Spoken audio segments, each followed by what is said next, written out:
J'aborde ici une question fondamentale qui peut paraître très osée. Qui est Dieu ?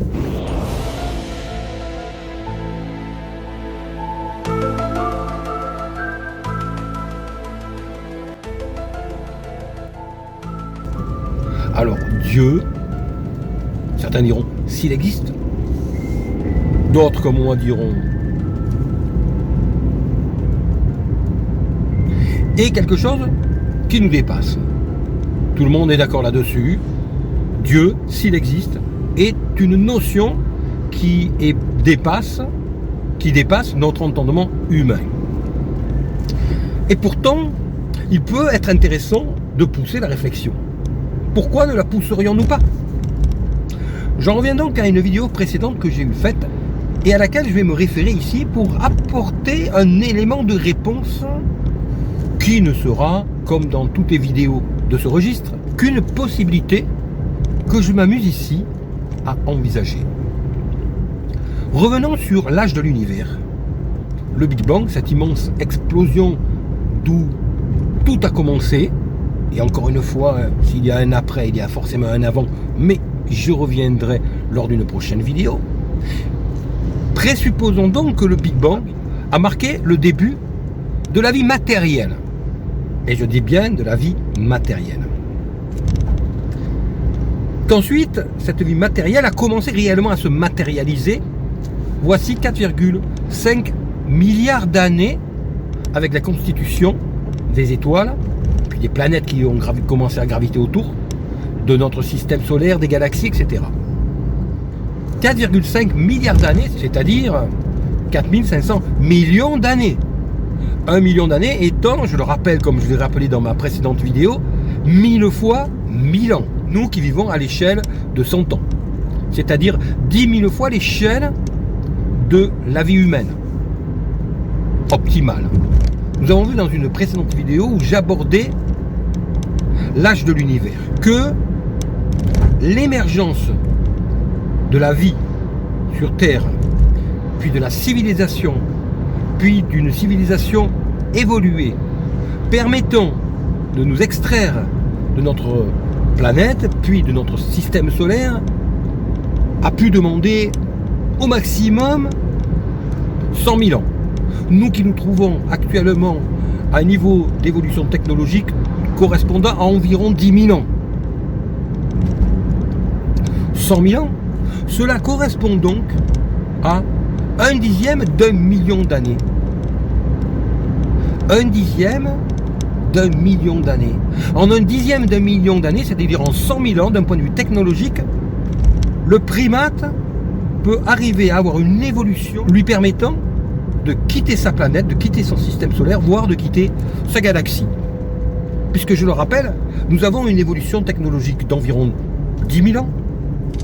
Et rappelons-nous que il y a à peine 2 siècles, nous en étions encore à la locomotive à vapeur.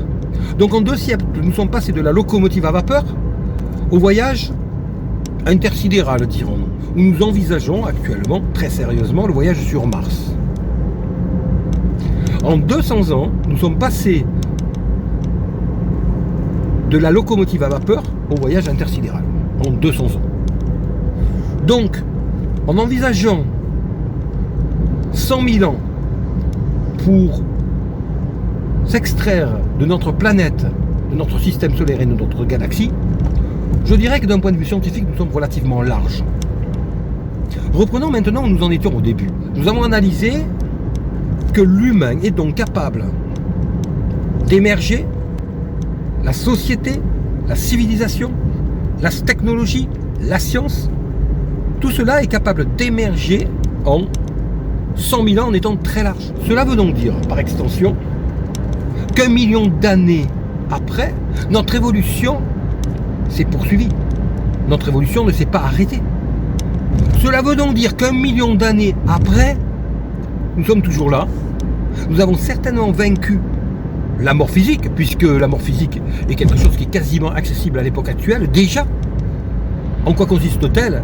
Elle consiste non seulement à obtenir une réplication parfaite de l'ADN, voire d'en obtenir une amélioration, ce qui permet d'arriver très rapidement à une certaine immortalité du corps. Cela pose toute une foule de problèmes, c'est vrai. Car qu'en est-il dans ce cas de l'esprit?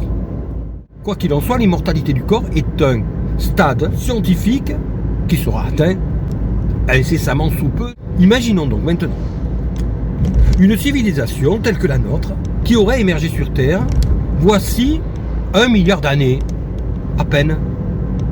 C'est-à-dire 1000 millions d'années. Imaginons ces êtres-là que nous serons nous-mêmes. Quel est le niveau d'évolution atteint par cette civilisation humaine qui a vu le jour sur Terre? Et surtout, quelle est la perception que nous aurions, nous, aujourd'hui, de ces personnes vieilles d'1 milliard d'années qui, à l'état d'évolution qui est le leur, viendraient nous rendre visite sous la forme qui est actuellement la leur. Si l'on prend l'Homo sapiens d'il y a environ 50 000 ans, donc relativement récent, je ne parle pas là de l'Australopithèque, mais si on s'en tient à l'Homo sapiens d'il y a 50 000 ans, et que l'on regarde les reconstitutions qui ont été faites, si nous nous trouvions devant un de ces Homo sapiens, donc quasiment ce que nous sommes à l'époque actuelle, si nous nous retrouvions face à l'un de ces hommes-là, eh bien nous aurions certainement l'impression qu'il est beaucoup plus proche du singe que de nous-mêmes. Cela laisse donc présumer de l'évolution qui a eu lieu en 50 000 ans. Et 50 000 ans, ce n'est rien à l'échelle du milliard d'années dont je parlais précédemment. Je résume donc. La vie existe depuis environ 4 milliards d'années. Imaginons qu'une civilisation telle que la nôtre ait émergé voici 2 milliards d'années, se soit extraite de cette planète pour pouvoir se déplacer et voyager à travers les galaxies. Si l'on prend en considération l'évolution physiologique des êtres, on peut donc facilement imaginer qu'il nous est impossible de savoir quelle est l'apparence qu'auraient ces êtres vieux de 2 milliards d'années ou même 1 million d'années. Et donc, il nous est même impossible de savoir si ces êtres-là ont encore une enveloppe matérielle. Ils peuvent très bien ne plus avoir d'enveloppe matérielle. Leur vie peut très bien s'être poursuivie hors enveloppe matérielle au niveau de matérialité qui est le nôtre. Car il y a différents niveaux de matérialité. Les ondes hertziennes existent, pourtant nous ne les voyons pas.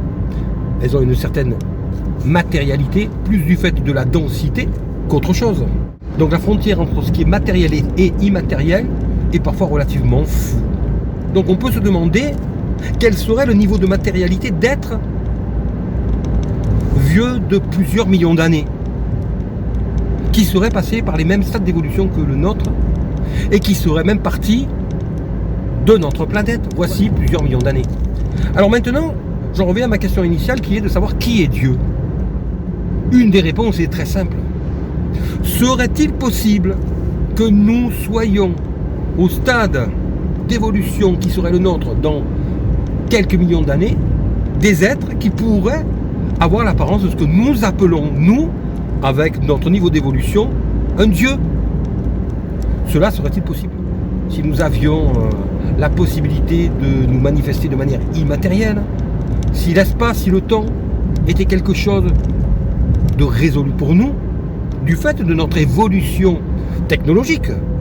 Serait-il possible que nous puissions, nous, être considérés comme d'essence divine? Cela est-il totalement inenvisageable? Cela rejoindrait donc cette notion de part de divin qui est en nous. Mais cela serait envisagé d'une manière tout à fait différente, puisqu'il s'agirait en réalité de ce qui constitue notre futur, qui en soi, potentiellement, deviendrait quelque chose que nous considérerions, nous, du stade d'évolution où nous nous trouvons actuellement, comme quelque chose de divin. Je terminerai ainsi. La question de savoir si cela est possible ou ne l'est pas est en réalité une fausse question. Car en réalité, nous avons la réponse. La réponse est extrêmement simple. La réponse est que notre univers étant infini, les possibilités sont infinies. Et donc potentiellement, elles sont toutes possibles. Ce qui veut dire que cette question que je soulève est la réponse en soi. Cela veut dire que forcément, vu le nombre infini de possibilités que propose l'univers, et bien forcément, ce que j'aborde ici est quelque chose qui a existé et donc qui existe. Mais cela n'est pas la seule réponse. Cela semblerait donner une réponse qui serait de dire oui, Dieu existe, Dieu c'est nous dans le futur. Mais cela est faux.